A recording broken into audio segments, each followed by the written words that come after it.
Welcome to the Hot Rod Hangout Podcast. Whoop, whoop. I'm Matt. And I'm Ashley. And tonight we got a special guest, a long-time listener, first-time caller, Ryan. What's going on, man? Not much. What's going on with you guys? Oh, sitting in the rain. That was us earlier. So we were chatting a little bit before the podcast and kind of gave you a little bit of an update on the Model A. But we did drop the transmission off. He's cutting a trans tunnel, and then I'll get to pick the transmission back up. And we'll be bolting it to the back of the motor. And when he's ready for that, we'll be taking it back over there again. But I dropped off airbags, and cross members already been dropped off. Yep. And the wheels came today. So yes, they did. Well, man, thanks for coming on, hanging out with us. What kind of got you into this crazy car obsession? When I was a kid, my dad wasn't really into it, so it's not really a family thing. Okay. Back when he was in high school, he had a 73 Chevelle Deluxe, which when I was a kid, I thought was the coolest thing ever. 73 Chevelle Deluxe is not the collector car that the 68 and 69 are. But he did a bunch of work to that, and that was his pride and joy. Unfortunately, he sold it about 5 years before I was born, but there was pictures all over the basement. And so I grew up with the idea of somewhere out there was a really cool car that my dad used to own, and that was enough to get me hooked. There was a bunch of guys in the neighborhood we lived in that were into cars, and I was the annoying kid that went around and hung around and harassed them and tried to take in as much as I could. You got to get your foot in the door, and that's we try to do that with kids. Anytime a kid comes up and asks us, when we're in the 54, I've said it before, a lot of kids have never seen a car that old. So to them, it's it's prehistoric. We're footing it like the Flintstones. So definitely want to show them and keep them interested. So you had said that your C10, and then you've mentioned your Fairlane. What's the favorite car you got? The one that's running is the square body. The favorite's probably the Fairlane. I've got a little bit more invested into the Fairlane, blood, sweat, tears, money. Okay. The Fairlane, that's a roller coaster. That's I've almost given up on too many times, and I think about getting rid of it, and it keeps pulling me back in. So, so it's a C20. It's a 3/4 ton. Okay. I went to school out in Iowa, and I was working at a place out there, and it was one of their work trucks, and it was a stick shift, or it still is a stick shift. I was one of 3 people who knew how to drive a stick shift, and the other 2 wanted air conditioning. So it was basically my personal truck for about 3 years. And then about a month before I moved back, someone else decided they wanted to learn how to drive a stick and burnt the clutch out of it. So she got parked in the back 40 for about 5 or 6 years, and I got a call from one of my buddies that still worked there, did some work there. And the nickname was the General because it was general admission. Someone took a screwdriver, punched out the ignition. So all you had to do was twist the ignition and it would start. You didn't need a key. But no one was driving that. No one wanted to take that truck anyway. That was the last one anybody was thinking about taking. But my buddy called me. He says, "Hey, they're scrapping the General." I said, "The hell they are." And I called the owner of the company. I told him, I said, give me a couple months and I'll be out there. I'll come grab it. He said, "Well, what are you going to, then it was, how much are you going to give me for it?" I said, "Well, how much was the scrapyard going to give you for it?" He says, "Well, less than what you're going to give me for it." So, me and my brother went out there. It was about a 6-hour drive and went and picked it up and brought her home. It's been constant work, and it only took a couple weeks to get her running and driving fairly reliably. Right now I'm working. When I was talking with you guys earlier, I was pulling the heads off the motor that's going to be going into it, building up a mild built 350 to toss in her. Okay. From the factory, she had 165 horsepower, and we're estimating it's probably closer to 130 now. Yeah. So, got to give her some pep. The Fairlane, that's a whole thing. We could get into that if you want to. Go for it. when I was living in Iowa, I was working out there, and my buddy's telling me, he wasn't into cars, and he says, "Oh, there's this really cool old car. You got to go check it out. The guy's selling it." I'm like, I don't really have a space. I was living in an apartment, and I went past it, and it was a '62 Fairlane sitting in his driveway, and I'm like, it's a Fairlane. It's it is what it is. It's nothing special. And I started looking at it a little closer. It was a sport coupe, so it's a two-door. It had a V8 in it. It was a 289. It was 3-speed automatic. And I looked at the bottom. I wasn't used to unibody cars at that point. I'd never touched a unibody car. Okay. And I think you know where this is going. My buddy had just done, another friend had just done floors on his F100, and I helped him with that. I'm like, oh, that's fine. That's, floors are easy. Well, that's a full frame car. You can take a cab off a truck. That's no problem. You lift it, and you got a couple hours in, and you drop it back on. I ended up buying it, a couple grand, probably way too much, but it was cool. I drove it around for a little bit. A couple months later, I moved back to Illinois, brought it to my friend's house, the one that I still work with, and it sat on his driveway for about 6 months, and I went back out there and checked it out, and the tail shaft of the transmission was holding it off the ground because the floor was so rotted it had just buckled.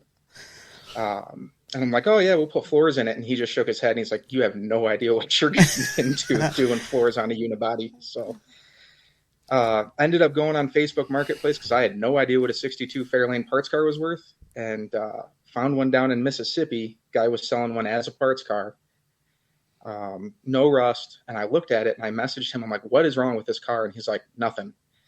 And I said, well, why? It was cheap. I don't remember exactly how much it was, and I don't think I want to admit how much it was. But it was.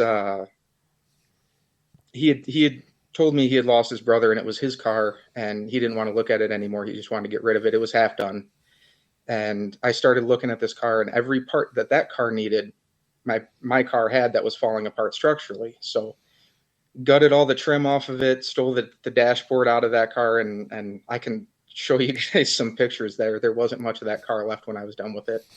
And when I brought it to the scrapyard, the guy was yelling at me. It was all sacrilege that I ripped up a '62 Fairlane parts. But ended up buying it. Brought my buddy out with me just to make sure I wasn't going crazy with this one. Didn't want to mess up twice on the same car. Yeah. And I'm like, I don't know. I was just getting cold feet. And he's like, look, either you're buying it or I'm buying it. It's coming back with us. So I ended up buying that car. It's actually sitting right behind me here. It's a garage queen because it can't move. But it's been sitting there. We've been in this house for about 3 years. I've got a 390 built, ready to put into it. Like I said, it's been sitting there for 3 years, waiting to go in the car. I got to finish up the engine bay first, and the C20 definitely has kept me from working on the Fairlane as much as I probably want to, but got to keep the daily going. we can understand that because the 54 luckily is semi-reliable, or not semi. It is reliable, but there's stuff that it needs or could use, and it's like, nah, it's fine. It'll go. Like, it'll live. It's fine. There's Model A parts to buy. Well, that's what I think I messaged you or maybe on the live last week. I took my son out. I have an 8-year-old son. He loves riding with me. And we drove about an hour away. There was a benefit we were going to, and I got about 25 minutes back this direction, and there was a new noise coming from the transmission. I'm like, well, I wanted to replace it anyway, so we're going to see if she makes it back. And she made it back, but like I said, I'm building the motor. I may be putting a transmission in it too. Well, we got to see what that is, but yeah, I had an 82 C10. That was kind of my first old cool truck. Like most people, my first truck was an 82 S10, and it was like lowered the wrong way. Like the springs were cut and heated, flip kit, all the blocks. Like, it was It was just, what it was. And then my dad was looking for a C10, and he come across one in Inverness, which is like 30 minutes from us. And he's like, yeah, I found this C10. I'm going to go look at it. I'm like, okay, cool. So we're coming back, and I'm riding with him, and he's like, you want to drive it? And I was like, yeah, I'll drive it. And driving it, and he's like, you like it? And I'm like, yeah. I said, it'll do a good truck for you. And he's like, no, it's for you. And I was like, what? Like, you've been hunting on a C10 for a while now. Like, he's like, yeah, but you look good driving it. You should drive it. This should be yours. And I was like, okay. It was actually a very rare truck that the people before us messed up 90% of its rarity. So it was a single rear wheel, half ton with a diesel. They didn't make make many of them. So they had already pulled the diesel out because everyone knows that diesel motor is either fantastic or garbage. There's no it's okay. And we ended up putting a GM 350 crate motor. It was supposed to be over spring break, so it was supposed to leave, and then it was going to go back to school on that following Monday. Looking the same. No one's going to know anything other than it's going to sound a little rowdier because we were drag racers, so you got to put a hog ass cam in it. Right. So it'll whop whop. But once we got the motor out, I was like, well, we should shave the firewall because I couldn't afford performance parts and AC. And who needs AC? So let's get rid of the AC. That was stupid. In Florida. Yeah, I know. It was like I live in Florida or something. But it was at that time, I was 18. So it was kind of like it's better to look cool than be cool. Yeah. And we went a little overboard with the cam, went a little overboard with the exhaust. I ended up I traded that truck away because I went to college and I obviously didn't take it. I took something that got a little better fuel mileage. And I would come home, I would get it back up and running, and everything was good on it. And then I'd leave. And nothing would get worked on, nothing. It would just sit there. My dad would go out and start it up, maybe drive it into town. But it really wasn't enough to keep it going. So I traded it for something a little newer that had AC. And then I ended up selling that to get a house because, it's important to have a house. And roofs are important. Fortunately, I met Ashley, and she's ate up with cars about as much as I am. So she understands, when we were trying to build a house, she was mad at the building department when they're like, your garage is too big. I'm like, there's no such thing as a garage too big. I'm fortunate, and thank you again, because she puts up with a lot of car shit. There's car parts in our house. There's currently in every room. Here, I'll slide over a little bit. There's currently 32 boxing plates Nice. in her office because she works from home. So there's hubcaps, and there's a hubcap on the wall because she collects hubcaps. I was going to say they're my hubcaps. Which started with She's insane if she's putting up with all that, but if they're hers, that's well, the hubcaps are hers because I had bought a 40 pickup truck, 40 Chevrolet pickup truck that was garbage. I gave $400 for it, so that kind of tells you how much condition it was in. Yeah. But and it stayed the first episode. Caden, the kid that was on the podcast with us, that first episode, it stayed at his house for like 6 months. Yeah. So when the guy came to load the truck up, one of the hubcaps fell off. And we picked it up with a tractor and set it on the trailer. And the hubcap fell off, and he's like, comes walking back for this hubcap. And I'm like, what are you doing? He's like, this hubcap. And I was like, nah, I'm keeping the hubcap. I'm like, I'm going to keep something from this car. It had a title too and everything. And the guy that bought it, I think he's given up on it now, but at one time he had put some big block motor on a chassis and blower, and I'm like, that fits the name of that truck because we called it fancy because it was anything but. Yep. Yeah. So Classy with a K and an IE. Yeah, it was, oh boy. But then, we bought the 54, and I kind of had a little bit of buyer's remorse when I bought it. Looking at the car, because of how low it is, I couldn't really get all the way underneath of it till we put it on the trailer. So then, like, the deal's done, and I'm looking underneath this car, and I'm like, ooh, that's a lot rougher than it appeared. So driving home, I'm like, man, what did I just do? Like, this is stupid. Like, I just wasted money. And it's a great car. Don't get me wrong. It has never left us down.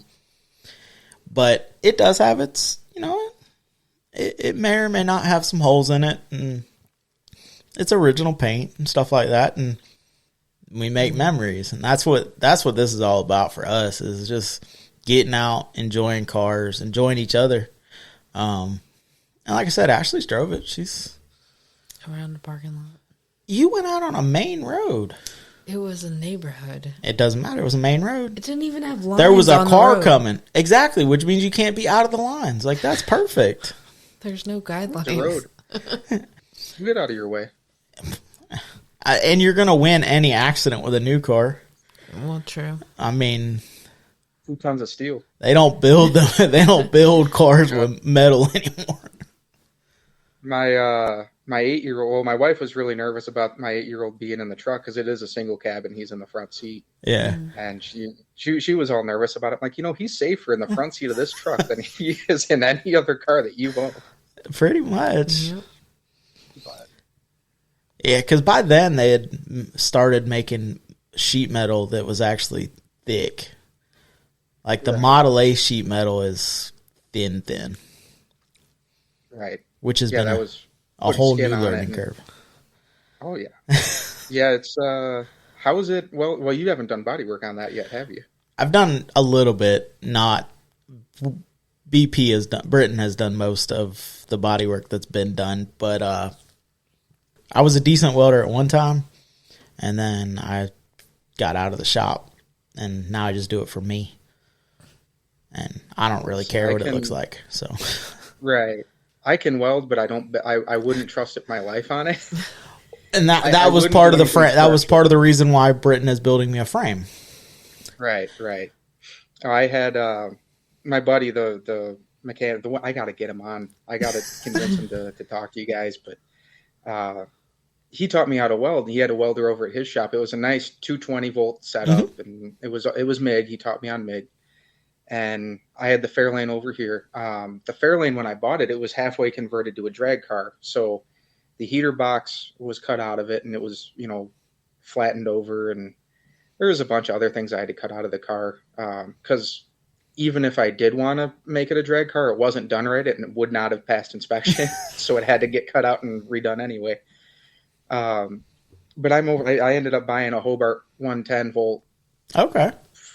just basic setup, and got a tank, and I'm sitting here trying to weld, and I cut out where the heater box sat, and I had the one off the dashboard of the parts Fairlane, and I'm tacking it in. I'm like, this isn't going. This isn't right, and I can't figure out what it is. And I call my buddy, and he's, well, set it to this and this and this. I'm like, okay. So I set it, and I called him, half hour later. I'm like, it's still messed up. It's just punching through it, and I can't get this. I'm like, what the hell's wrong with it? And he comes over and he just shakes his head. He's like, your gas is set way too low. He's like, who taught you how to set gas? I'm like, nobody. Just winging it. I'm like, I was, anytime I was over at your shop, you had already had it set up. I never had to mess with it. And I never, took note of where it had to be at. So no, it's a learning curve for sure. And if you are out of practice, it's like riding a bike. You'll get it back, but it takes a little bit of practice back into it. And we just haven't done enough big projects to have scrap. So like we're just buying metal and trying to fit, and it's like I should really practice a little bit, but I don't really have anything to practice on, so let's just give it a whirl and hope we can figure it out midway through this weld, and I can make half the weld look good, and then we can go back and play grinder on the other side, and it'll be all good.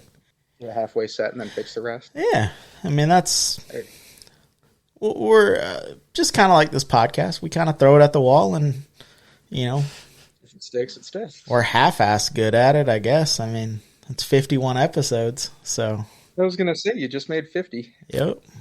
So Doing something right. I maybe, I don't know. I mean, check back in a year. Right. But no, it has been, the podcast has been amazing just because of, I seen something the other day on Facebook and it was like, shout out to all the friends that I've never met because of cars. And it's like, that is so true. Because, like, you know, I would have never ran into you had it not been for the podcast. You know, I would have. I heard you guys on the other podcast, the Texas-based podcast, which came back, didn't it? Yep, it's back. And that was who was on our 50. So I haven't listened to it yet. I need to listen to that still. yeah, so Brian Thompson, which is the main host of the Hometown Hot Rodder, we owe a lot of, and they helped us along the way. And I mean, me and him had a lot of conversations after the cameras and after the lives and all that ended, and basically was like, hey man, like, we're not getting what I think, or hey, how'd y'all go about this? And it's different. I mean, because they have the benefit that they don't live together. Right. So like me and Ashley will go to a show and we're cruising home. We're talking about what we've seen at the show. Whereas they come home separately. They haven't seen each other for a week. All right, well, catch me up on your week. I come home to her every day. So it's like, there isn't a whole lot to catch up with. And then also, we've had good response of wanting to know what we're working on, what other people are working on, you know, and understand that, like, we're not a shop. We work on stuff on the weekends or at night, or stuff that we can't do. We let somebody else do it that knows how to do it. But we kind of try to show that you don't need a big shop. You don't need a lift. Yes, lifts are nice. And at the end of the day, some of the coolest cars at our car cruising are your homegrown. You know, we were talking to a guy. We have a big swap meet the first Sunday of every month besides the hot months. And we were talking to a father and son that had built one of the cleanest Model A coupes I think I have ever seen in my entire life. They built it in a 2-car garage. Yes, there was high dollar parts on it, but him and his son did the chop. And you know how most chops, you can kind of tell where it was chopped? This one was perfect. They sliced and diced it to where they laid the channels out to where the channel was the same width all the way up. Like, it was a very, very good job. And I was like, well, who did the chop? Well, we did. I'm like, that's awesome. You know, I love talking to people about their cars. Yeah, that's anytime I find someone who's into cars, when I'm out with my wife, she knows it's going to be a while before we move after that. So I think it, depending on the situation, may sometimes get on her nerves, but yeah, I'll sit, like you said, I'll sit there and talk with anybody. Is she into the cars? Is she like, does she go to car shows with you, go out in the garage? I mean, when she's not working crazy, right. crazy hours. Right. Yeah. She wasn't really into it. She knew I was. Mm-hmm. And when we started dating, she was, I mean, totally for it. I was part of a car club for a long time, and there was some drama between her and one of the higher members, and kind of put a bad taste in her mouth. So after that, she really just dropped it cold turkey, which is a shame. Mm-hmm. Since then, I've left the club, moved on, kind of doing my own thing. And with this motor, it's just a 350. I mean, it's basic small block Chevy. It's probably the easiest thing you can learn on. And I told her, I'm like, hey, you know, I'm tearing this motor apart in the garage. It's 20 feet away from where you're at. If you ever want to come out here, I'll teach you how to do stuff. I'll put a wrench in your hand and teach you how to do it. And she seemed all for it. And it got to the point where I had one head off and the intake was off and basically everything was open. I'm like, I could show you how this works right now. You've always asked for me to teach you kind of how this stuff works and what I'm doing out here. And, this is the perfect opportunity for me to show you. And yeah, okay, well, we'll get out there. And then it's, I was working on this thing an hour a day for about 3 weeks. And then I stopped because I'm okay, let's go. Trying to push her out. And finally the other day I said, I got to keep working on it. I'm falling so far behind. If I want to get this thing in this year, I gotta get going. Oh, I thought you were going to teach me. I'm like, okay, well, if you want to go, let's go. And she came out here. I taught her a couple things and I think she was excited. I don't know if that's wishful thinking, but yeah. It's grown on her. It's definitely grown on her. And she's been picking up a lot more stuff. That's good. When we started dating, she knew how to check oil, but that was about as far as it went. She didn't know how to change oil or anything. Yeah. Ditto. But I taught her how to change oil and change a tire. She can get herself off the side of the road if she needed to, and she's been really, really happy about that. But I think it's the intricacies that she's a little more worried about. Yeah. With the motor. Well, it's her and my 8-year-old are both out here. Oh, what are you doing? Looking for around and getting all interested. And honestly, my son is it's one of the excuses. It's the excuse I told her I bought the truck for. Because the 62 Fairlane, I know they're a little bit more prevalent down south where they didn't rust out 50 years ago, but up in Illinois, they're kind of rare, and they don't make aftermarket parts for 62 Fords. So you're buying parts. I can get some 64 parts because of the Thunderbolt. If you've ever heard of the Fairlane Thunderbolt, they make a couple parts for it. It's hard to find parts for a 62. 62 is a goofy year. But my son was out here all the time. Oh, I want to help. And I'm like, well, that part was a couple $100, I want to let you help, but I don't want to, just in case something goes wrong, I don't want to have to track down another part. And so I told her, I'm like, I could build that truck out of a catalog. I'm going to get that truck and he can help me wrench on it. And he's out there all the time, and she's done a couple things, and that's awesome. It is the square body is a stick shift, and I told her I'd teach her how to drive it. And about the time I got it where I was comfortable enough with her driving it, we found out she was pregnant. So now she's a little nauseous and doesn't really want to get in the old truck anymore. So yeah, I don't blame her on that one. Yeah, it's and Ashley didn't grow up in this. I'm kind of when she's always been interested in cars, but never really had anybody that would take her and be like, listen, come on, like, we're going out and we're going to do something. Mm-hmm. And that's kind of, at that time when we first met, it was the bike, and it was like, I'm out tinkering on the Harley, and I was kind of like, hey, if you want to hang out, like, this is where I'm going to be. I'm kind of broke, so like I just hang out in the garage all the time, and I kind of dig you, so I want you to stick around, but like our dates are going to be in the garage mostly. Our spare bedroom is going to be full of motorcycle parts. Yeah, 2-bedroom house is just storage for car parts and motorcycle parts. Yep. So like I told her, I was like, hey, like I'd love for you to hang out. Like there's a fridge in the corner. I was doing some powder coating at the time. I was like, I'll show you how to sandblast because I wear contacts and I can't sandblast. Because I had a Harbor Freight cabinet that leaked more stuff out than it did spray. So it was kind of like, hey, if you want to sandblast for me, like I'll show you how to powder coat. And so we did a whole bunch of motorcycle parts because we sold motorcycle parts. We did a conversion. I wanted a Road Glide.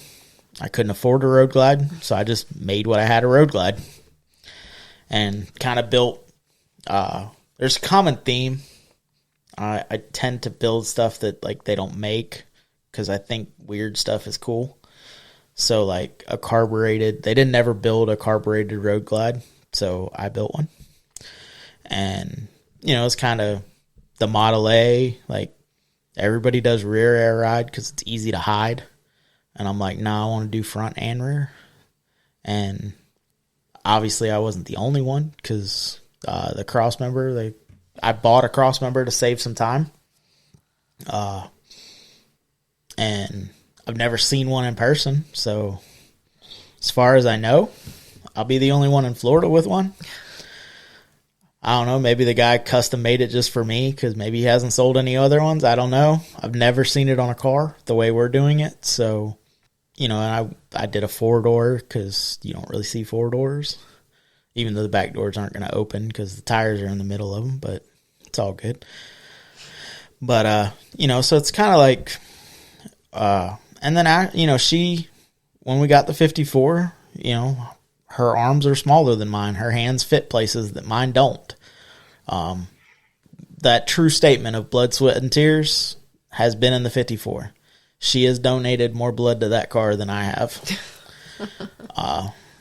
It's kind of dealing with your bullshit. I mean, classic cars, they all have soul. So you kind of have a little bit of shit that you got to deal with or little noises.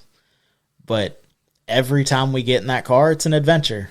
So I always told my wife, like, every car, I think the newest car I ever bought was 10 years old. It was when I was in high school. I had got my license in 2010. I had a 2000 Crown Vic, and I still say that it's probably the best car I ever owned. And the Panther chassis is it's fantastic. Oh, it's a great. I regret selling it, but at the same time, I don't. I sold it with 219,000 on it to my buddy, and he got it up to 305 on the odometer, and it rusted away. I mean, it was gone, but it was still the best car I ever had. But I tell her all the time, I'm like, all these older cars, they all got something wrong with them. They all got a little bit of attitude. You just got to know how to control it. And she had a 2020 Equinox she bought brand new, and it was her first new car. And she's like, oh, what do you think about my car? What attitude does my car have? I'm like, it's just like every other 2020 Equinox. It doesn't have anything. That's what I say about her. She didn't like the answer too much. What's mine? The 13 Yeah. Equinox. And they didn't get any better. It is what it is. We don't talk about my Equinox. I'll be honest with so the reason that Ashley ended up with a 2013 Equinox is because when we met, Ashley had quite possibly, and trust me, I love Chevrolet. Like, I drive a Dodge, but I love Chevrolet.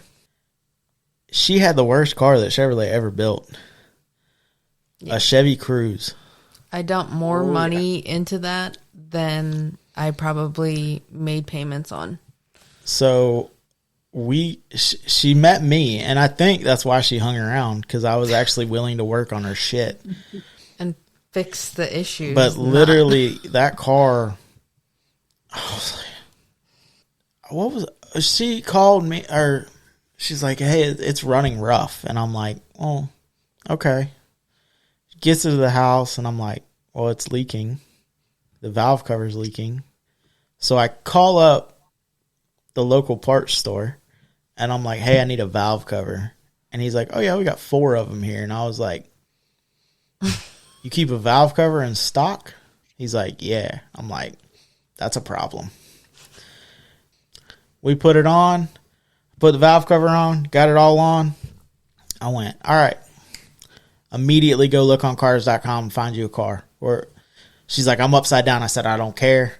I'll pay the difference. We're going to get you into something better. That was just the last straw, but there were many fixes before that. I had to rewire that car, the water pump. Was the AC on that one too?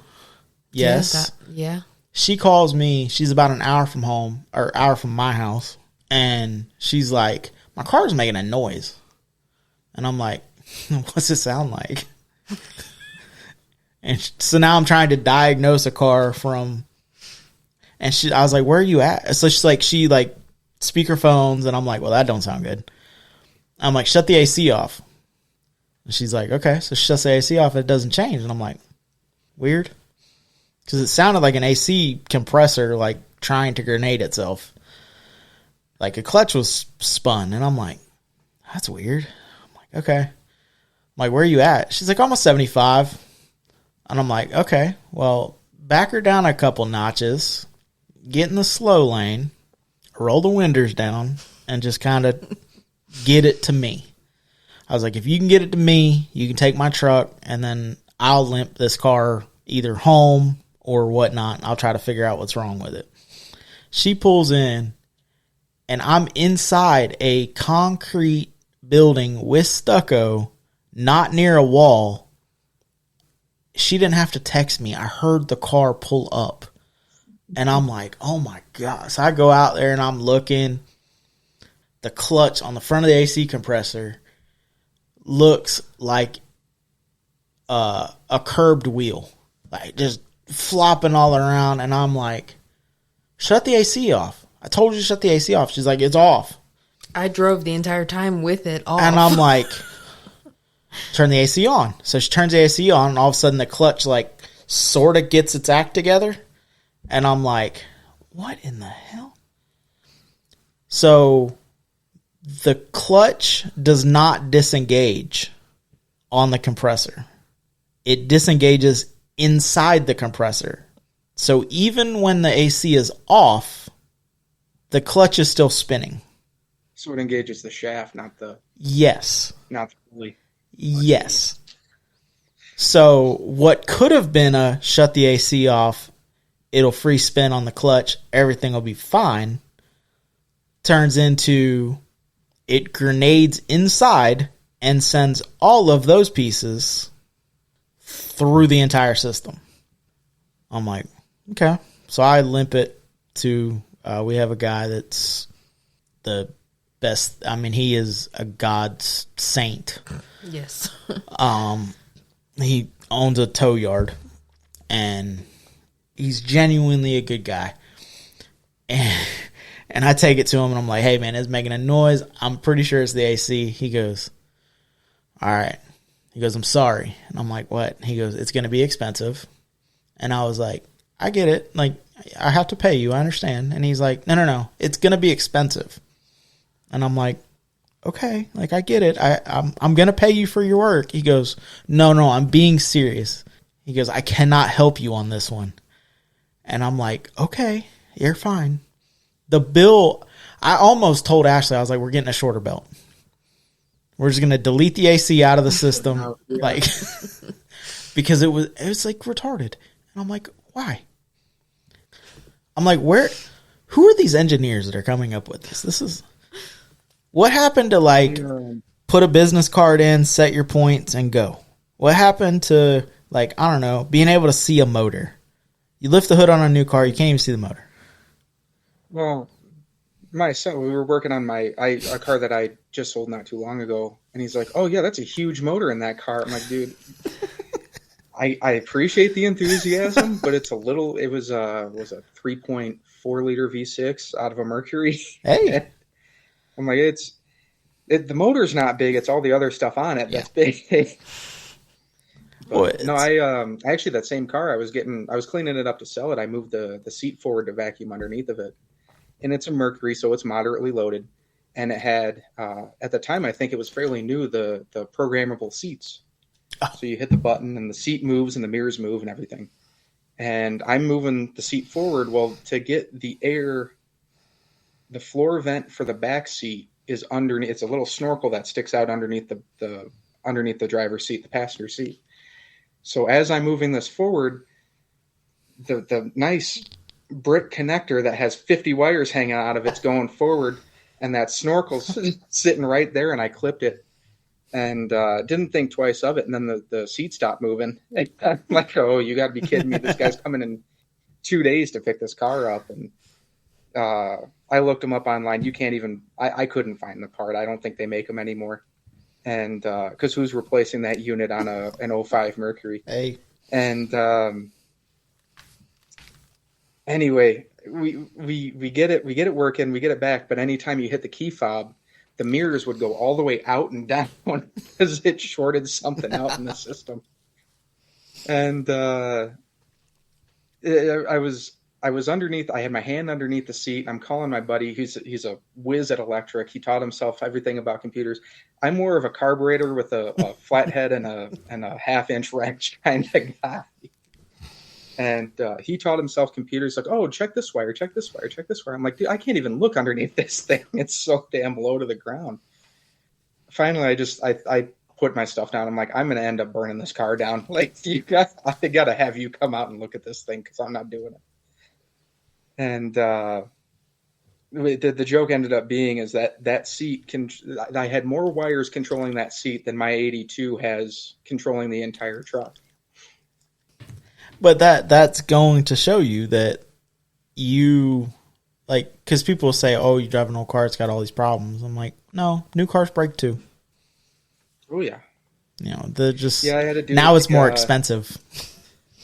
Yeah. Oh, yeah. Especially when you put the computers into it. Oh, yeah. And you can't do stuff. I mean, there's, you know, me and my dad were both diesel mechanics for a while. And at the tail end of that, you just needed a computer to fix it. Right. And it's like, yeah, or potentiometers. I'm good. Give me a cable. When I push the pedal, I want the cable to pull. Like, I'm good with that. The cars that shut off at red lights. That made me so nervous. So, when me and my dad team drove for a little while, and the snow was like, all right, I'm done. I'm a Florida boy. I don't do snow. And he was like, man, I grew up in Canada. I'm done. I moved here because I didn't want to deal with it anymore. Like, we're done. So we're going to take the truck back. So we drive the truck back, and my mom and dad rented a car for us to just drive home. So they're like, yep, your rental car's right there. So we go out there, and you put the key fob in the cup holder, and you hit the button, and it didn't do anything. And I'm like, okay. So, like, you push foot on brake, hit the thing, nothing. I'm like, well, I guess we'll have to go ask these people, like, for another car. And my dad's like, you just can't be doing something right. So he gets in the driver's seat, and he puts his pushes the brake pedal as far as he can, and he hits the button. Doesn't start, doesn't do anything. And he's like, well, just for shits and giggles. And he pulls it into reverse, and the car starts moving. So now it's out of the parking spot. And I'm like, well, great. Now it's out of the parking spot, but we got to get it back in the parking spot. And he's like, puts it in D, and it drives. And I'm like, he's like, I don't know. And I'm like, well, we're going downhill. So now we're like going out of the parking garage. So, like, we need to figure this out. So he gives it a little gas, and all of a sudden the motor starts. And I'm like, oh no. It was a hybrid. And until you gave it gas, the motor stayed off.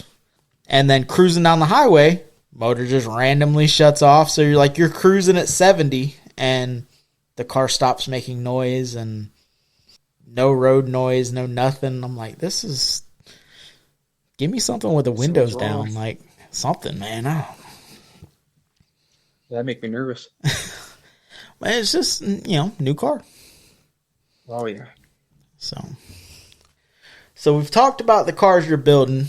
If someone said, hey, here's a blank check, what's unlimited budget? What's the car you're building? That's not an easy question. There's a couple. Okay. Well, lay them on me. A family friend of ours has I'm not a Dodge guy. I know you said you were a Dodge guy. No, I'm a Chevy guy. I drive a Cummins. But you own a Dodge. I've never been a Mopar guy. Okay, I drive, but hold on. I have a Cummins. Okay, that's different. If it was in a Ford and it had a Cummins, I would be driving a Cummins. Right. Let's not get it twisted. I've never been a Mopar guy, but a family friend of ours still has a 69 Corvette. Okay. If you've ever seen those, they have the split scoop hood, and it had a 440 in it. And I grew up over at this guy's house all the time. He's a mechanic. He's been a mechanic since he was 10. And I kept harassing him. I'm like, come on, you got to sell me the car. You got to sell me the car. You got to sell me the car. And he's like, no. And I was in high school making, $160 an hour or a week at the grocery store. And I thought I was on top of the world. I'm like, oh yeah, I'll save up a couple thousand. He's like, no, no, no, no, no. You don't understand. It's not a couple thousand. And I said, well, what would it take? And he's like, I'm not even going to give you a number because I don't want to break your heart. But it's a no. And I'm like, okay, well, what's so special about it? And finally, I think I bothered him enough. He's like, well, go check the numbers on that motor. And I checked them and I couldn't, I had no idea what I was doing. He's like, it's not the original motor, but it's a factory NASCAR spec 440. Supposedly, I've seen differing information on the internet, whether they existed or not. There was a rule in NASCAR that you couldn't be, I think, over 430 cubic inches. Mm-hmm. So there's some back and forth, but allegedly it was a NASCAR spec 440, and the thing, he hadn't stickered the plates since I think 92, which is before I was even born. But he started it a couple times, and the thing's rowdy. But I started looking into it when he finally told me what it was, and I started seeing the prices, and I'm like, there's no way until I hit the jackpot that I'm even touching that car. So that's probably, if I were to get unlimited budget, a classic muscle car, that would be it. The other thing, and like I said, I got to convince my buddy to get on with you guys, but the most expensive phrase he ever told me was, don't tell me no, because I'll prove you wrong. And I don't remember where we were at. I saw it was an auction, and they had the old mail trucks, the Grumman little short mail trucks, and I found out they're based off of I think it's a K5 Blazer or K5 Blazer or C5, the 2-wheel drive, yeah. Yeah, C5, but it's got the Iron Duke in it. It's got the old 4-cylinder, and it's a Chevy frame. And I'm like, well, I could either go one of two ways. I could put a 4-wheel drive frame underneath this thing and go crazy and make a rock crawler out of this thing, which is a terrible idea because it's short wheelbase. But or I could slam the thing down, put a turbo LS in the thing, and make it go fast. Chop the hood down and be really stupid with it. And that would be my my middle finger car, because I can car. Mm-hmm. Did you? I don't know if you pay attention to Dragon Drives, but did you see the bread truck that was running at I think it was Rocky Mountain this year? No, but that sounds badass, and It's totally got into that. Big block, nitrous fed, big motor, and 1320 was doing the video on him, and he was like, "You got the Willie tune in it?" He's like, "Oh yeah, we're dragging the bumper," and literally this big old Grumman van, every pass would lay the right corner of the bumper on the asphalt and drag it. And I'm like, that is awesome. And it was hauling ass. And they broke something. They rebuilt the motor because it's Dragon Drive. And, I mean, but it was stout. And it was cool because it's different. And then Corey Wheat's building that Grumman van. I'm a big fan of Grumman vans. So when you said that, I was like, hell yeah. The thing is, and maybe this started with the 62. I don't see 62s up here.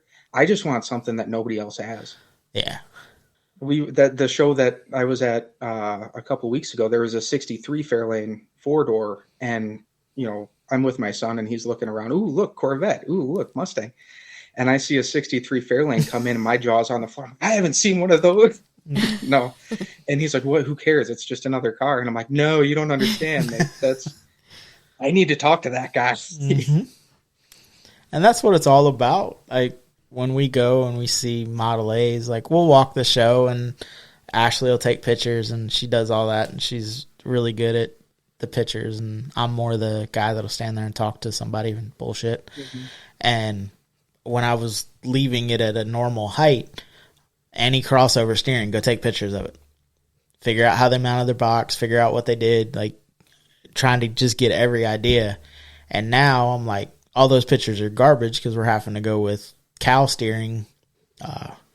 Still have to figure out currently the steering arm, the tie rod, or the tie rod is in front of the axle, which we're going to have to fix that. But because I don't prefer that, but we needed the front end to get over to him so he could start kind of mocking up everything on the frame side. And I didn't order drop arms. I just ordered flat arms because we were going to go hairpins. But then I come across somebody that really wanted me to have hairpin or have wishbones, split wishbones. So that's what's on it. And now the steering arm is right in the middle of them. So, oh, jeez. So we'll either do some bending or some fabricating, or it's all part of the hot rods, man. Oh yeah. No, you make it work and use what you got. I mean, that's how it all started, isn't it? Well, and I mean, Brian, his, which we'll get to yours, but his, one piece of advice was do it, because if you wait till you can afford it, you'll never do it. That's good. Buy it, you'll figure it out. Huh? I said, now I got to follow that one up. Yeah, so be thinking. No. Yeah, and that's what it is. I mean, there's a lot of truth in that, the way Ashley kind of set it up was there's money that's untouchable, and every once in a while I'll call her and be like, hey, we got a little room, I'd like to order this, but and if we do, we do. If we don't, well, let's work another week and get a paycheck, and then all right. Now I only need $30. Can I have $30? Yeah, okay, $30 will work. There have been times where it breaks my heart to say, but we gotta wait like 2 days. Bills come first. Yeah. Yeah. And fortunately, she's ate up with cars as much as I am. So a lot of times she'll be like, well, give me a little while. I'll see what I can do. And then she'll move some stuff around, and somehow, I don't know, maybe feet pics on OnlyFans or something, but I don't know, somewhere the money comes from, and we figure it out. And then other times it's like, no, we had to wait till a couple paychecks, and then we'll go do it. Kate, my wife, she, her thing was, I don't care what you spend on parts, but as long as we got a roof over our head. Yeah. And we don't have a roof over our head, I'm coming to you first. So, and then, I got the beer fridge out here in the garage, and she sees all the Rock Auto magnets on there. She knows her thing is, she's like, the thing that pains me is I see those magnets, and I know each one of those is at least $100, and I started laughing. And I said, yeah, $100. Let's keep let's go with that. Well, Ashley always says that we buy we buy stickers and they come with parts. So, but we've gotten parts with no stickers. Oh, speaking of that, the rims. When I took the rim out of the box, there's a sticker in there. You got it? Yeah. Oh, good. So, sticker and a lanyard. Oh, well, for what? I don't know, but we have one. Well, sweet. You don't know if you need one, but we got one. But expensive lanyard. I think they were relatively in line. Yeah. Trying to get custom wheels, because I had to have retardedly small backspacing. Backspacing on the wheels are 3.5. Oh, jeez. How wide's the wheel? 9.5. Oh, God. So you're not tubbing the body at all? No, it's in the windows. The top of the tire is going to be at the window. I forgot you're chopping that. That's ooh. Well, this is before it's chopped. The tire is going to be at the bottom of the window. And then once we get the seats in there, I'm going to sit down in it, and I'm going to put my fist over my head, and I'm going to have Ashley measure how much space there is between my head and the roof, and that's how much we're chopping it. So, Zach Parks, if you're listening, Brian said that you should sponsor the podcast, and the sponsorship should be chopping my Model A. You send me scissors every time I post it, so get with me. Throwing it out there. Just throwing it into the universe. And anyone else, if you have a custom shop and you want to sponsor a podcast by chopping my roof or doing body work, get with me. So what's a show or event that you try to make every year? There's one over. I live on the far south side of Chicago. I got a cornfield 2 houses over, so I wouldn't say we're in the sticks, but we're close to the sticks. And there's one out here about an hour and a half away called Gears and Ears. It's southwest side of Chicago. And they usually have about 1,000 cars fill up the fairgrounds and have a sweet corn event, and it's a good time. Bunch of great cars go out there, and it's honestly, that's probably the best motivator I have is when I go to that one. It's like, okay, now I got to step up my game. Now I got to do this and this. I start making that list in my head before I even start driving back. So, well, and that's the cool thing about car shows is you can get ideas and you can also see stuff done and go, yeah, I don't like that as much as I thought I would. Right. That's the thing is I've had a couple conversations where it's like, well, I want to do this, and I'm all gung ho about it, and then you see it done, and it's okay. Well, maybe it's better that I saw that, and I'm not spending money on it now, and save my wallet a little bit and save the frustration. And well, that's the one side steering. I think it's Flaming River has it, and it replaces a Vega box in the crossover, to where you just have one arm going over to the other side. And I was like, yeah, that's money, and I bought it. And I'm looking at the part, and I'm like, and I sent it back. And then my dad bought the 34, and it steers, or it did, at that time, it didn't steer very good. And it was in the process of the 32 truck.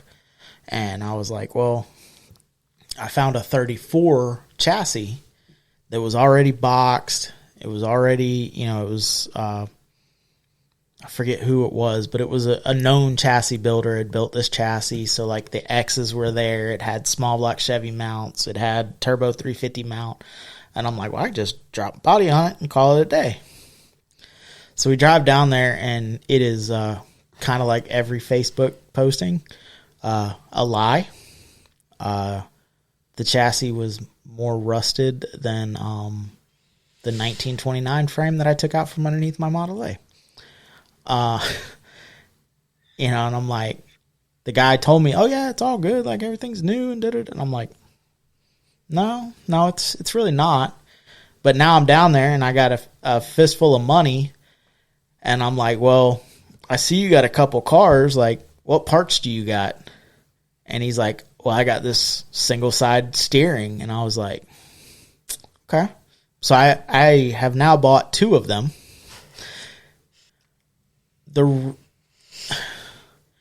I have traditional in me.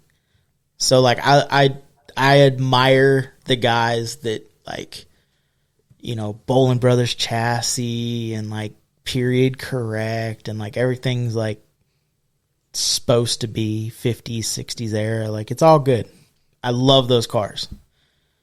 But I know that pulling into a show and parking in a row and there's 12 of them. Right. And that's the downside of having like a checklist car. I mean, yeah, it's cool, but look at the 5 other that are right next to you. And they always park you together. Oh, of course. Of course. So with the Model A, I can pull in at ride height, and they can park me in the middle of the traditional hot rods, and I can walk away from it, and everybody can be like, oh man, that's a really clean traditional car. And then I can hit my phone and it'll lay on its ass. So, or I can leave it at ride height, and everybody will just be like, hey man, that's cool. Yeah, cool. But it's mine. And you gotta love driving it or you're gonna hate it. Oh yeah. Well, and we had this conversation. Every car, like, there's days that I go get in the 54, or me and Ashley take the 54 out, and I'm like, this is the coolest thing since sliced white bread. And then other days, normally when I'm washing it, because it doesn't get washed very often, but like I'm looking at it and I'm like, this is the ugliest car ever. Why did I buy this car? Like this was a horrible decision. And then those are the days that Ashley's like, oh, I love this car. I want to do the car. And it's like, okay, well, do the car then. As long as both of you don't hate it at the same time, I think it's safe. So When I bought the first Fairlane, and I should have taken this as a sign that I messed up. I bought it with an eighth of a tank, drove it a couple blocks down the road to the gas station, put a couple gallons in to get it home. I lived about half hour away from where it was. It was down the street from where I worked at. And fill it up, didn't think twice of it, get going down the block, and I get about a mile and a half away from the gas station, and the thing just sputters, and it's just smoking out the back. I'm like, you gotta be kidding me, what the hell just happened? And I pull, it was in Des Moines. Des Moines is kind of in a valley, so I was on my way out of the valley, and I get to this overlook. There's a parking lot, and I pull over. My brother was I had graduated the year before. My brother was going to school at the same place I was going to. And he went with me to pick this car up. So he's driving my car back, and he pulls over. He's like, "What's wrong?" And I'm like, "I don't know. It's just not running right." And I, had it in park, and it's just running, and it's sputtering, and it just kills itself. And I'm like, "You got to be kidding me!" And I crank and crank and crank, and all you smell is gas. And I couldn't figure out what the hell it was. And it was a mechanical pump. And I'm like, "Well, there's no way the pump's out. I mean, I can smell the gas. It's there, but what's going on?" Well, the guy who owned it didn't know how to set a carburetor, and he had it pulled out so bad that it was flooding the motor out as I was driving down the road. So we're sitting there, and I'm, tighten. I had a screwdriver in my daily that my brother was driving, and I'm tightening these things in and getting it adjusted just enough to get it home, because I don't have the vacuum gauge and all that stuff, and it's just, let's get the thing running, let's get it home. If we have to pull over in 20 minutes and reset it, we'll reset it. And we get it, and I crank and crank and crank. It's still flooded, and it got to the point where I killed the battery, because the battery was 10 years old. He hadn't replaced the battery. So I grabbed the jumpers out of the Crown Vic, and I hook it up, and I just crank it off the Crown Vic battery. And we cleared it. I mean, it ended up firing up, and it was just that it was.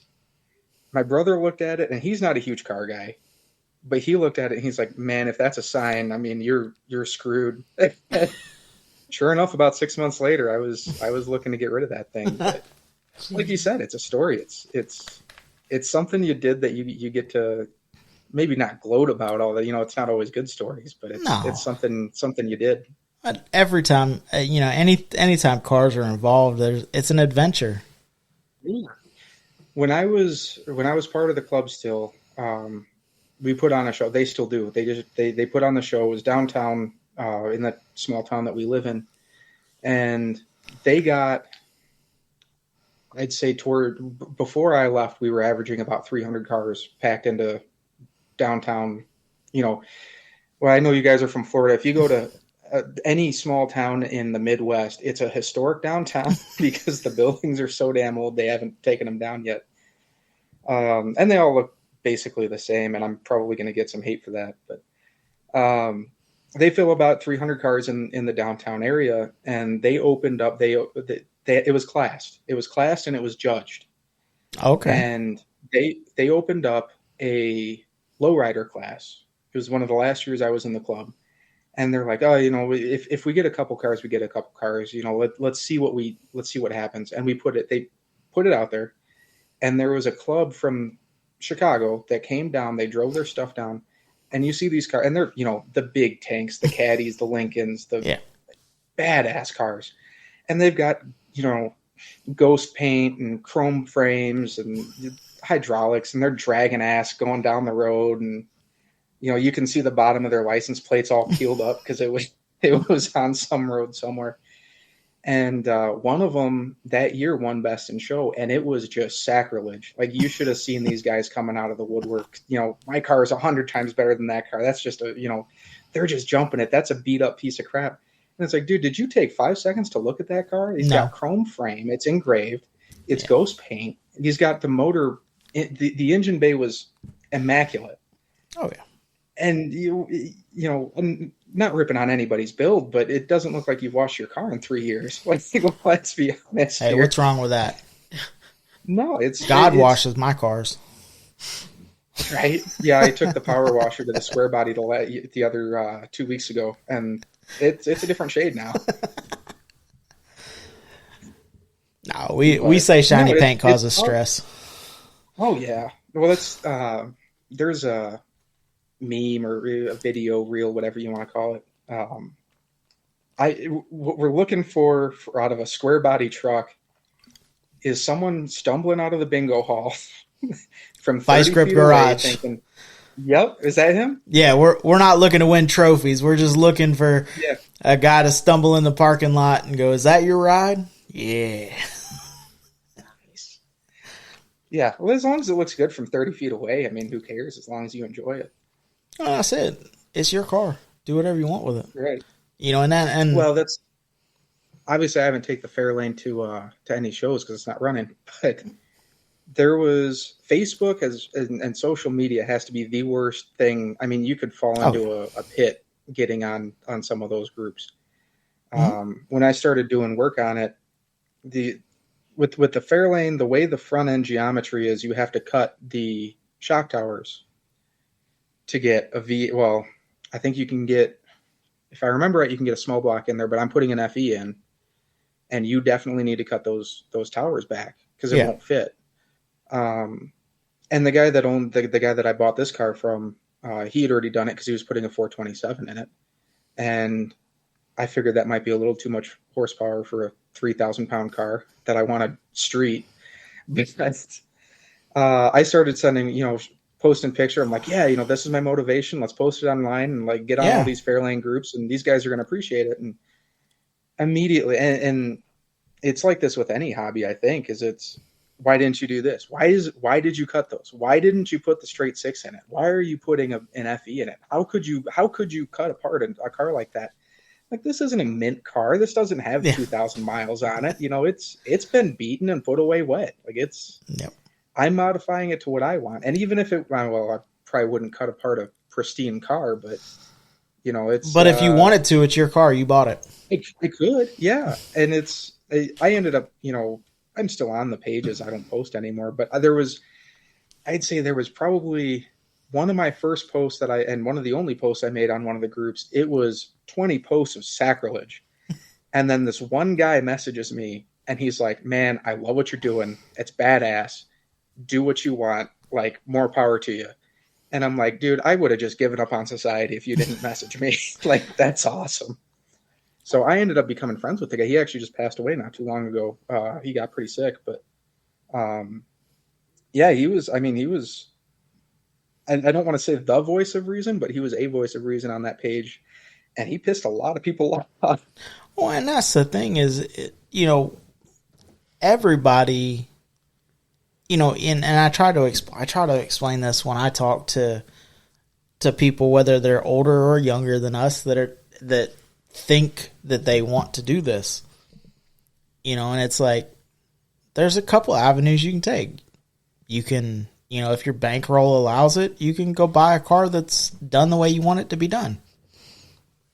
You can buy a car that's close to what you want and make it yours.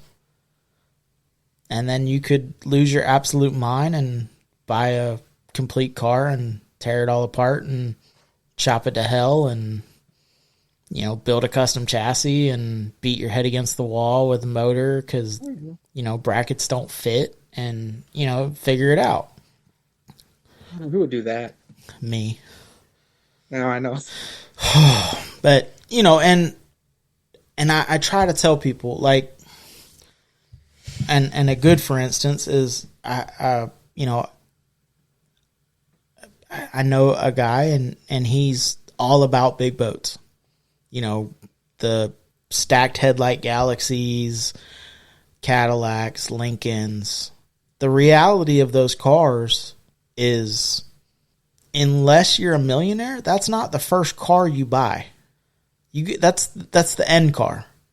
That's the, I'm working, you buy something that's in budget, you do a little stuff to it, you run around with a for sale or trade sticker on your back window, and, maybe some, you end up with a C10 and it's for sale or trade. And someone comes up to you and's like, "Hey, I really like your C10. I got this Nova." Okay, well, Nova's not really what I want, but the value's there. Maybe it's a little bit better. He's hard up for your C10. So you end up with a cool car that's got a little more value to it. You drive it around, you find somebody that's a Nova nut that wants to trade you, something a little closer to what you're looking for, and you work your way up to that. And then you hit the lottery and you buy the car you want. But it's not in my cards. I'm not that lucky. Well, but that's what I'm saying is right. Like I would love nothing more. And the rims are sitting out there for the car. They'll fit. I would love a 69 Lincoln with suicide doors laying on the ground on Mob Steel 20-inch wheels. They're going on the Model A. They'll fit. Same look pattern. It's all good. I would love that car. But the way my bank account's laid out, I don't have 60 to 100 grand to go spend on that car. So if I want that car, I'm going to have to buy a car that's not 60 grand and make it that car. I'm going to have to work up to that. Ashley loves Eleanor. Not a Ford guy. I know I own Fords, but not a Ford guy. But Eleanor is a beautiful car. Not for me though. I wouldn't be happy with that car. But I could see why somebody would be. You appreciate it. Oh, I love everything. And right. I will go, and I don't care, if you come over and this is a good example, our cruise last month, there was a Mustang there that I would be proud to own for a little while. I would get bored with it because muscle cars aren't really my thing. But you better bet I looked at every inch of that car. There was a Nova there that was, looking at it from the outside, you're like, oh, okay, that's just a bone stock. Like it still had the 15-inch rally wheels. Like it looked like a Nova. But it had a big block in it. It was a wolf in sheep's clothing. I walked by the car 2 or 3 times before I realized, like, oh shit, that's a motor. Yeah. Because those are the cool ones though. Yeah. The ones you don't expect. And that's the thing. And trust me, the guy with the Mustang had a lot of money in that car. The guy with the Nova had a lot of money in that car. But if the guy with the Nova wanted to make it a pro street, he had the money to do it. That's not what he wanted. There was quite a bit of money. And then there was my rusty 54. Probably, it did scrape going over the speed bump going into the restaurant. But no one there was like, why'd you bring that? It was, oh shit, it's a Survivor 54. My dad's truck, my mom and dad's truck, it's 34, it's shiny, it's a 20-footer. Whoever laid the paint on it did a really good job. Whoever did the prep for the paint did a really crappy job. Whoever laid the paint did a wonderful job. But the prep was not good. And there's little things that if someone wanted to pick the truck apart, they could. But it's a driver. They're out. They're enjoying the truck. They like it. I dig it. And but he's had people, oh, why doesn't it have a 32 grill? I didn't want one. Because it's got a Model A grill with a Chevrolet radiator in it because it's got a small block in it. Oh, well, why does it have a 10-bolt rear end? Because it does. Oh, automatic. Yeah, it is. Because one, you probably couldn't fit 3 pedals in that footwell. And if you could fit 3 pedals in that footwell, you would have a hard time pushing any of them. It's just people were littler in the 30s. Yeah. Oh yeah. Neither one of us are 5'4" and 125 pounds. So. Yeah, no, I don't remember being 125 pounds. It's been a few years. Yeah, it's been a bit. About 30. No, my buddy, I sent you that picture last night. He has that yellow F100, 1970 F100, short bed, lowered. He C-notched the frame, and he has a factory fuel-injected 460 in it. He pulled out of a mid-90s Econoline van. Okay.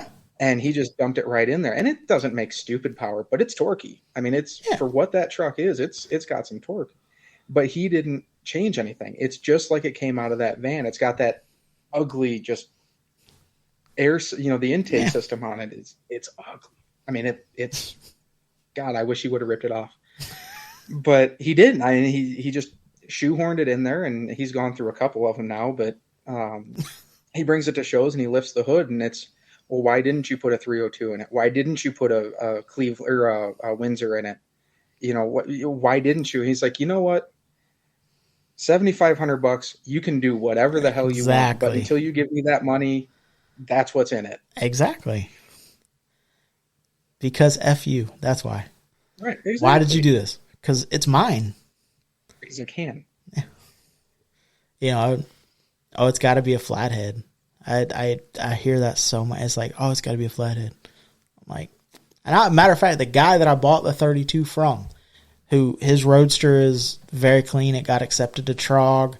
It's a straight traditional car. Obviously, it got introduced to Trog, so it's got to be traditional. But he has a coupe, 31 coupe. It's clean. I love that car. But it's got a small block in it. Yeah. And no, I'm not. And I've told you before, I'm not into tradition. I'm not into the classic sense of the word hot rods. I never really got into Model A's and Model T's. I appreciate the hell out of them. If I see one at a show, I'm looking at it. If I see one in a parking lot, I'm looking at it. But there's something about a small or a flathead. I mean, they sound. Oh yes, great. A properly running flathead sounds amazing, looks amazing, and all that. But even talking to him, because I said, man, I was building the 32. I said, man, I really want to do a flathead, but I don't know nothing about them. And I was like, animal. I said, could you point me to, and I told him, I said, and I've told this to people that want to get into cars. I said, could you point me to a motor that's junk? And he's like, what do you mean? I said, I want a flathead that's absolutely garbage. And he's like, why? And I'm like, because I want to take it apart. And he's like, okay. And I was like, and I want to put it back together. He goes, all right. I go, and if it runs, I win. If it doesn't, I got to see the inside of the motor and know how it works. And I can apply that knowledge to one that's actually going to run. And I didn't improve or make it worse. So it's a win. You either get knowledge or a victory. Everything that I do on a car, even if it doesn't turn out the way that I want it to, I learn something. Right. I may have donated blood. I may have donated sweat. But I learned, hey, that square peg doesn't fit in that round hole. Or, okay, so if you beat it enough, it will fit. And everything is a lesson. You either win or you learn. And the kid that was on the first podcast with me, he's ate up with LSs. And I get it. LS motor's a great motor. It's ugly, but it's a great motor.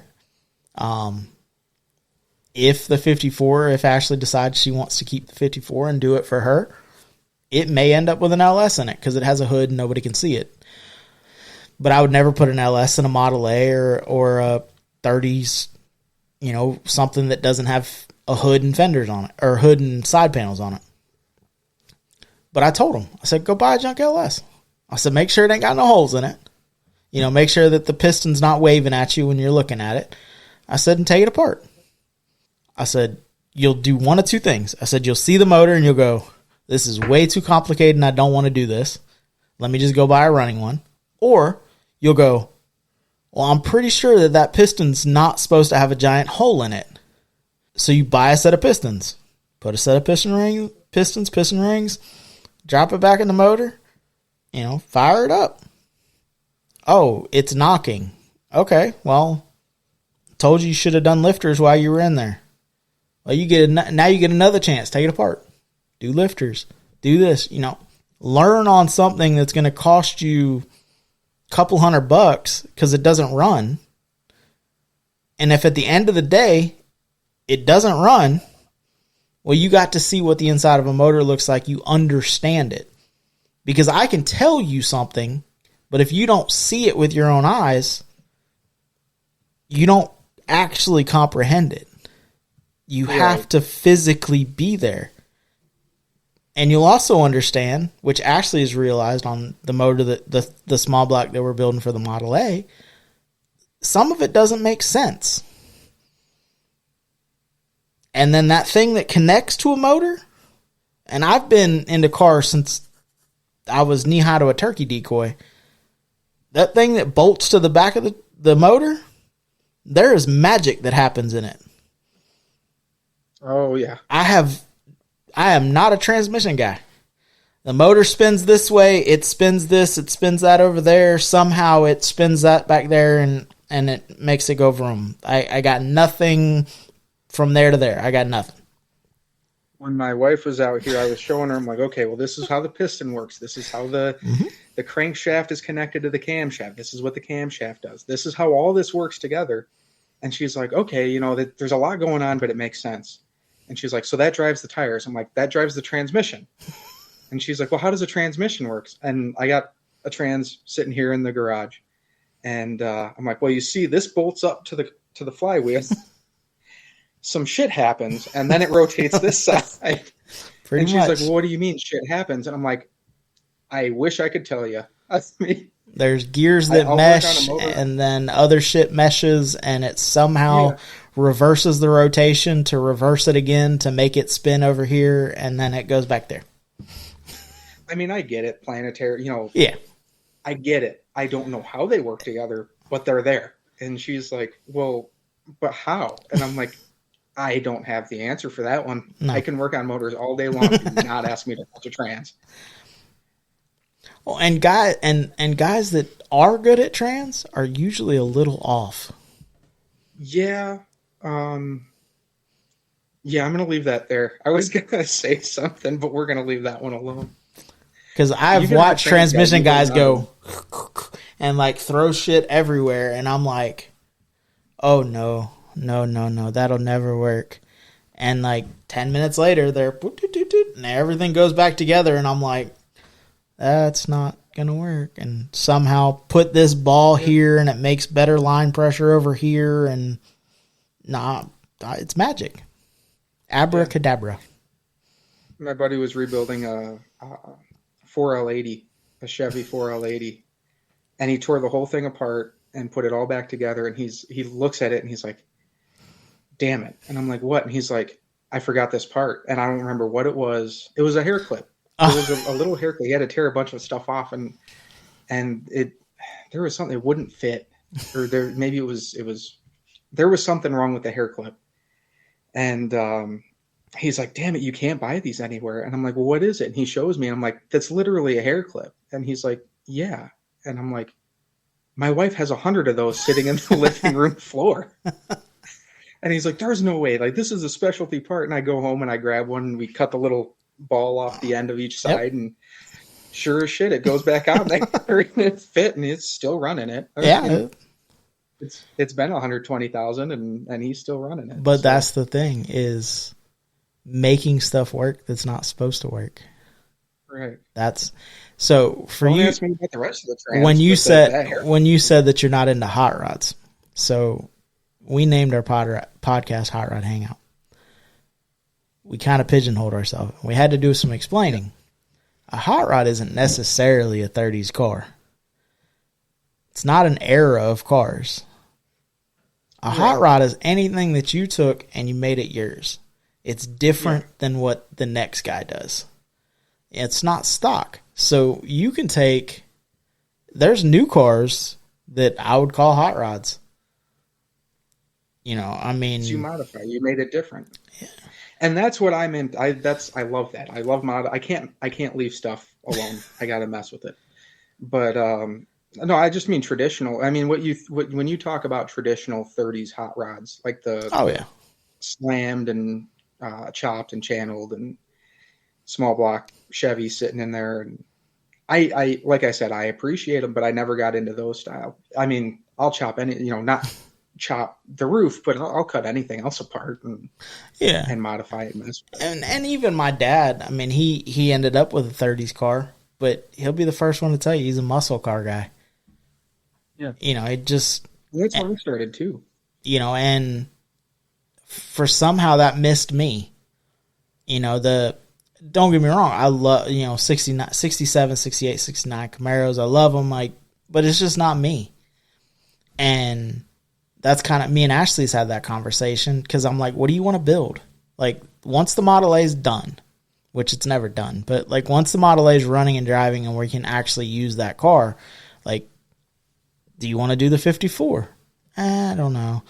Do you want to do a C10? Like, there's so many, like, you don't have to pigeonhole yourself into what I like because I also have builds for everything.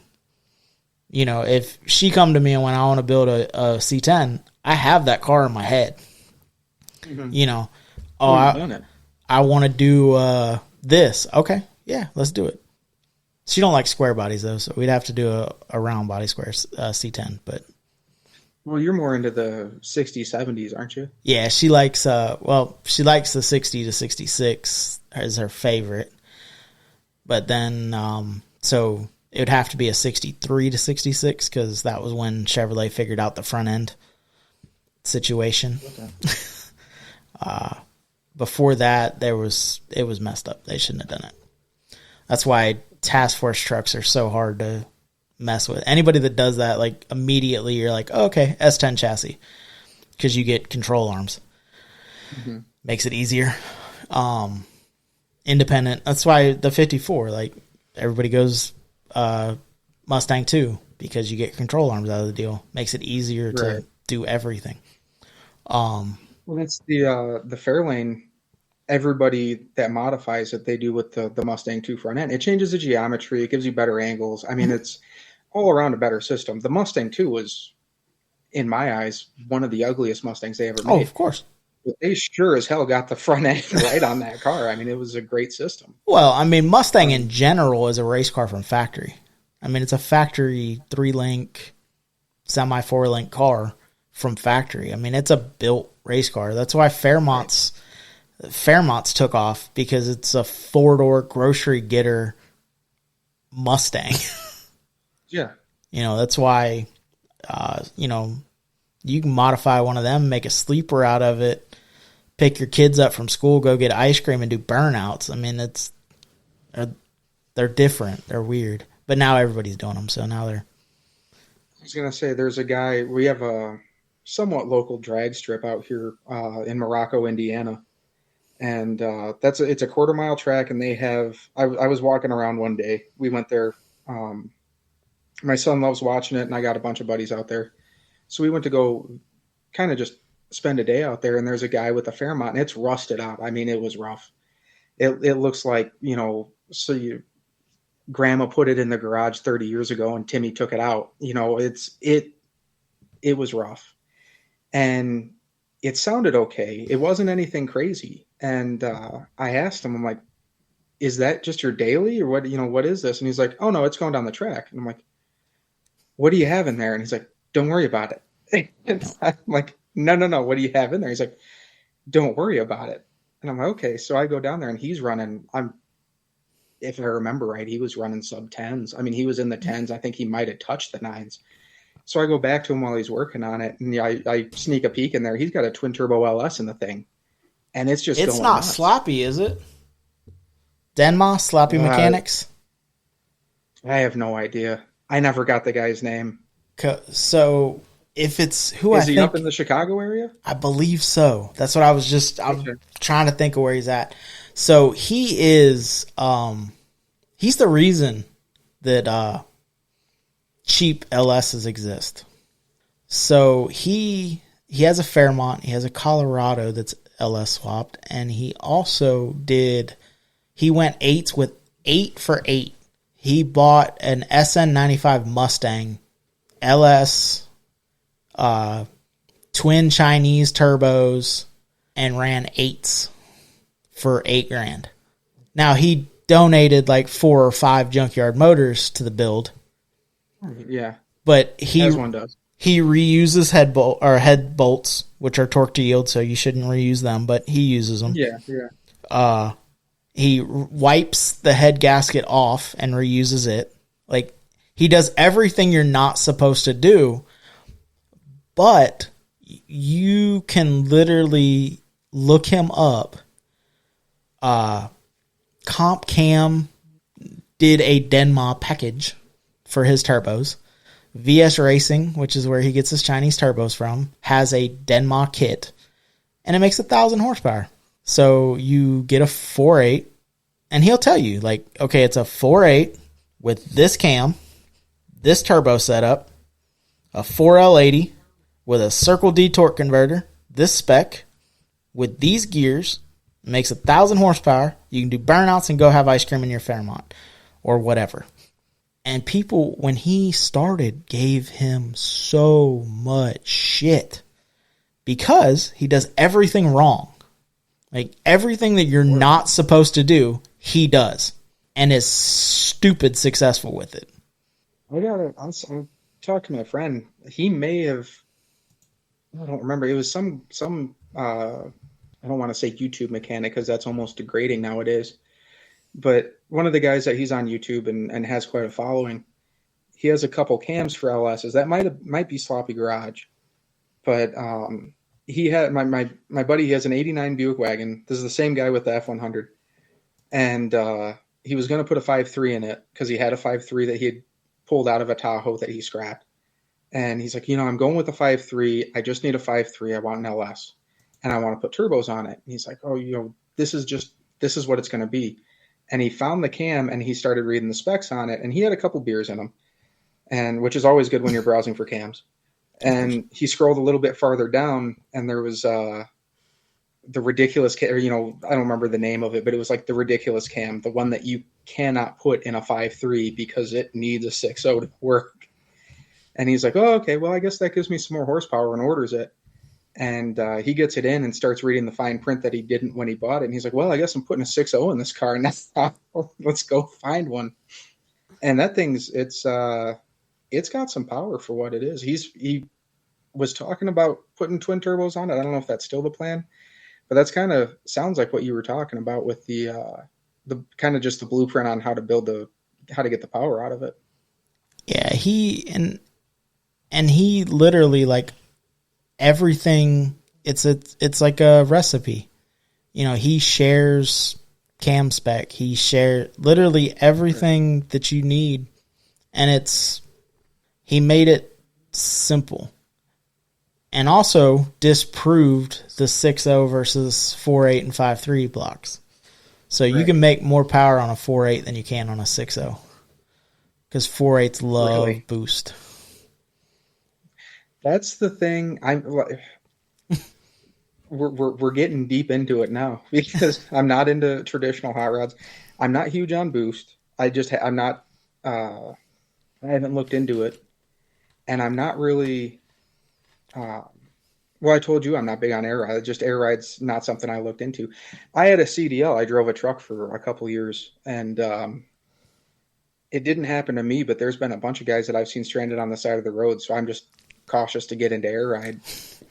So then, and that's, there's a lot of ways that you can make air ride better. So on a normal air ride setup, a lot of guys will be like, oh, I'm going to keep it simple and I'm going to do a front and a rear setup, which means the front bags and the back bags are connected to each other. So if you lose one, you lose. Right. If you lose one, you lose them both. On a four setup where you can control each wheel, if you pick the left up, it's not going to pick the right up as far, but it will pick it up. So you can still get under it to change a bag, change a fitting, a hose. A lot of air ride mistakes or mishaps is poor planning. So don't set a hose between your control arm, because eventually you crushing it will cause it to break. Yeah. Make sure that you don't just have a bundle of wire, running through stuff that could chafe. Drain your air tanks. Don't introduce water into your bags, because water doesn't compress. And when water gets in the bag, it's not coming back out. So it's, a lot of it, and I come from from a diesel background. I drove for a little while. I wrenched for a little while. The air ride on those are connected. So, when you drop your airbags to get under a trailer or, pull out from a trailer, all 4 bags go down. It's a ride height thing. Air ride management now will allow you to do height-based. The Model A is getting a height-based system. So with me out of the car, sitting at ride height, it'll be 5 inches, 6 inches off the ground. I can get in the car, just me, and it will air the left side up to make it 6 inches. Ashley can get in the car, and it'll make it 6 inches again. Pressure-based systems will just keep however much pressure is in the bag. Right. So when you get in it, it'll actually be lower, because it'll lower the car to get it to that pressure, because obviously more force, smaller space, more pressure, lower. They've made it, I don't want to say dummy proof, but nothing is. With the switches, where you're hitting the switches to air it up, you kind of got to know where you're at. You kind of got to know, your truck or your car or whatever. The system that's going in the Model A, all Ashley has to know is hit the big button. So when she gets in the car, she hits the big button, it goes to ride height, and she can cruise on, don't have to worry about it. The one benefit of the Model A is you don't have to worry about turning. So on a car that tucks rims, even on a static car, you got to kind of be mindful of full lock turns, because if the tire's in the fender and you turn it full lock, it hits the fender. Right. Well, the Model A ain't got no fenders, so it could be sitting on the ground and you can go full lock and it ain't gonna hit nothing.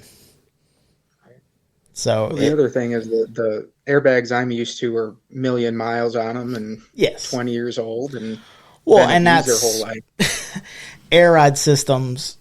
That's what they started as. Like when the original air ride systems were using the giant dump truck and semi bags, and then they were like, wait a second, there's cab air ride bags. Those are smaller. And then it kind of, seat bags. Nobody, or seat bags. And no one ever, it was kind of just using what you had, which is hot rodding. I mean, it was what you could get your hands on. And those were easily accessible. And there's still guys that run, they're not actually truck bags, but a sleeve bag, which is an air ride seat bag. There's still guys that use them. And then there's a bunch of misconceptions, because like people be like, oh, you put bags on it, you can't tow. I can send you a bunch of videos of bag dualies set up correctly, towing a 3-car gooseneck with 3 trucks that are also laid out. If you build it correctly, it is, semis have bags for that reason. Right. So, I mean, it is, but there's also negatives, and there's negatives to everything. There's the 54 being static. You have to watch where you go. Right. Absolutely. If your truck's really lifted, which I have both ends of the spectrum. New parking garages, I pull up, get out on the step, and make sure that I'm going to make it in the parking garage. Matter of fact, when we bought that truck, the first place I went with it was I dropped Ashley off, told her, hey, go walk in the parking garage, and I eased into the parking garage. I got about 3 inches of clearance.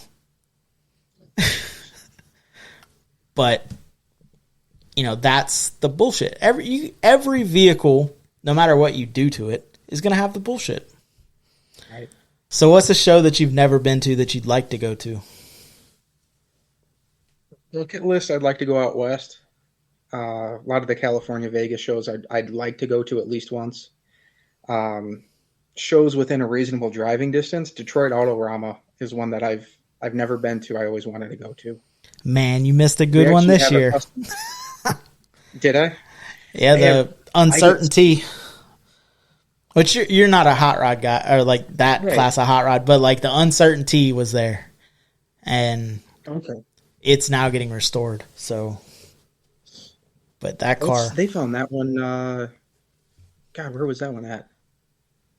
it was being used as a Really? dumpster behind an adult store. Jesus Christ, that's a shame. Yeah, that car, it was at the Grand National, unrestored. Pretty much they washed it, which is cool. I love that. That's great. And then on the way to the Detroit Autorama, the frame actually broke in half. Oh God. But yeah, that's a car that should never have existed. That was what we were talking about earlier. That was, your buddy said, "Don't tell me I can't," and I'll prove you wrong. That was it. That was a really, really young cat that said he wanted to build a Model T, and his buddy drew on a napkin and was like, "This is what you should build." And he was like, "Okay, I'm gonna do it." And he's like, "You can't." And he's like, "All right, cool." And literally built the car. And Ask me in 6 months. it was great. And was the work adequate? And it survived for now till now. Yeah. They strapped it in a trailer and it broke. Yeah. So those welds probably, but they were also welded, 70 years ago. Yeah. Because that car was missing for, I think, 50 years. Because he brought it out, it was gold, I believe, first. He brought it out, and they were like, "Oh, that's crazy." And then he painted it, and it came out for one show, and that was the end of it. It disappeared. No one could find it. Like, car historians have been looking for that car. They could not find it. And then somewhere along the line, someone got a clue that it was tucked away with trash in it. But I mean, and that's the part of it that like intrigues me, because you're starting to see Barris cars that have been gone, and now all of a sudden they're coming back, and I don't think they should be restored. I think that they should come back the way they are. That way, it's a Barris car. Right. Same with mini trucks, same with everything. Right. Not as far as like classic car. It is a classic car. I used to work for Farm Service. I was their warehouse manager at the local plant, and I was out on a delivery one day, and I started talking to this farmer, and he's got some John Deere tractors, and you could tell this I don't even know what model it was, but it was tuned up. And his name was Harold, and I kind of nudged him after he got my truck unloaded, and I'm like, "What'd you do to it?" And he's like, gets this big grin on his face, and he's this 5'6", 120-pound guy, and he gets this big grin on his face, and he's like, "I don't know what you're talking about." And I'm like, "You know exactly what I'm talking about, Harold. What'd you do?" And he's like, "I don't know. It's just it runs a little rich." Later, I found out that he for years ran a bunch of tractor pulls in the area, in the central Illinois area, and a lot of people knew who he was. And I thought he was just this little farmer that buys a couple pallets of seed every year. So I was telling this to one of my friends, and his dad happened to be there. His dad used to be into tractor pulls, and he's like, he knew who I was talking about, and he's like, "You need to ask him what car is in the back of his barn." And I'm like, "What is it?" And he's like, "You need to ask him. I'm not telling you." So I go up there, and next time I went over there, I asked him, I said, "Hey, I was told that you have a car in the back of your barn." And again, just same shit-eating grin. And it's just like, "I don't know what you're talking about." And I'm like, "Come on, you got to tell me what it is." And he tucked back there was 50 years of crap in front of this car, and it was on a trailer, and it was under a cover, and he pulls back, and it's just blown apart into pieces. And I'm like, why was he telling me? Why was my buddy's dad telling me this? And he says, you know what this is? And I'm like, no. And he's like, I know you don't. And I'm like, what is it? And he's like, you know who Steve McQueen was? And I said, yeah. And he's like, have you ever seen The Hunter? And I said, no. And I ended up looking it up. The Hunter, I think, was Steve McQueen's last movie before he passed away. And it was not a highly successful movie, but there was one part, they filmed a lot of it in this area. And there was a part, I want to say it was either a Trans Am or a Firebird. And the part of the movie, the bad guys get in the car, they throw a stick of dynamite. Steve McQueen comes out with a combine and traps him in the road, and they back over the dynamite and the car blows up. Well, he had the prop car that blew up. They were filming it on his property, and they said, we need one more scene where we load this thing onto a trailer, and they didn't have a trailer. So they had him borrowed one of his trailers from the farm, towed it through to the next scene, got the film they needed, and said, okay, you can have the car, get rid of it. Because it was garbage to them at that point. It was done. Yeah. So he left it on the trailer and parked the trailer in the back, and it sat there for 50 years. That's and awesome. About a year and a half later, after I had seen it, some Steve McQueen museum out in Arizona caught wind that it was there and made him an offer, and they bought it. And it's like this huge deal that Steve McQueen's last movie, the prop car still exists, and it's in this farmer's barn in East Central Illinois. Yeah, that's awesome. And yeah, it was cool. And I don't want to say it was unsuspecting. You never expected that thing was going to be in there. Well, it's cool, and it's romanticized on TV all the time. Everybody thinks they're going to find the next, historic car that, and the chances are low, but they're out there. I mean, you can see some cool stuff out there. And a lot of it, like a lot of the cars, or even newer stuff, like there's been a resurgence of 90s like mini trucks, which I graduated in 08 from high school. So it was, that was kind of the era of the mini trucks that we were kind of in. So it's like you see these trucks and they're coming back, and it's like 16-inch, 18-inch billet wheels. They weren't on 20s. They were, homemade Phantom grills or homemade this, or, you go down to the Tractor Supply or farm supply store and you buy trailer fenders to do inner fender wells, and, you go grab your grandma's lace curtains to do lace print on, and it's like, those are the cars, or those are the trucks that, like, that's cool. And the new stuff is cool too. But it's kind of cool to see the progression and see that those cars are still, or those trucks are still, because, like, we now, the 90s mini truck guys, now have kids that are at these shows. Right. And they don't remember that truck that was on the cover of Mini Trucking on 18s. They only see, oh, well, they're putting 30s on Silverados now. It's like, this is where we started and this is where we are. And they're simple. Now they're simple. Back then, they were innovative. They were pushing the limits. I remember there was a mini truck that was from our small town that, it's a cover truck, and it was kind of the truck that everybody chased. And I remember talking to him and being like, hey man, Slam Fest is a big show down here. Mm-hmm. And I'm like, well, it was kind of the internet was kind of a thing, but it wasn't really, you weren't posting build pics. And I'm like, you're going to Slam Fest, like, what are you bringing? And he's like, this is it, man. I'm putting 20s on an S10. And I was like, what? And he's like, yeah. And it's got a V8 and it's going to tuck and it's going to lay on the body. And I was like, there ain't no way. Sure enough. But literally now, what everybody's bringing.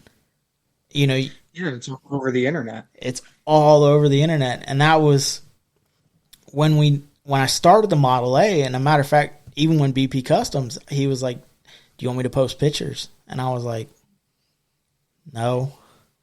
And then I was like, "Well, we're kind of doing a podcast, and I kind of got to talk about it." So yeah, but it was, it's kind of weird because you kind of lose the excitement.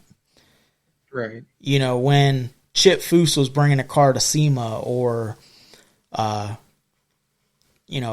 Burris or Gene Winfield or any of those guys, it was, what are they pushing the envelope with?